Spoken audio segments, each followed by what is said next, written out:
નમસ્કાર, હું વનરાજ રાવલ. તમે જોઈ રહ્યા છો ગુજરાત પ્રવાસી ન્યૂઝ, અમદાવાદ.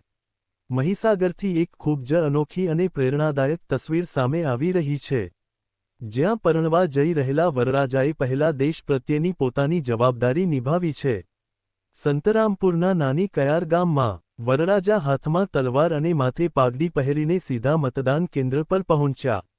અને પરણતા પહેલા પોતાનો મતાધિકારનો ઉપયોગ કર્યો. મળતી માહિતી મુજબ, વરરાજા જાન સાથે મતદાન કેન્દ્ર પર પહોંચ્યા હતા.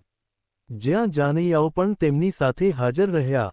આ અનોખો દ્રશ્ય ત્યાં હાજર લોકો માટે આકર્ષણનું કેન્દ્ર બન્યો. અને દરેકએ વરરાજાના આ નિર્ણયની પ્રશંસા કરી. વરરાજાએ જણાવ્યું કે, લોકશાહીના આ મહાપર્વની સાચી ઉજવણી મતદાન જ છે, અને દરેક નાગરિકે મતદાન કરવું જ જોઈએ.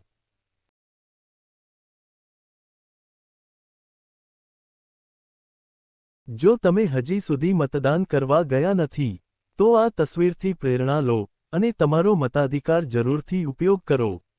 જોડાયેલા રહો ગુજરાત પ્રવાસી ન્યૂઝ સાથે, જ્યાં દરેક સમાચાર બને પ્રેરણાદાયક સંદેશ.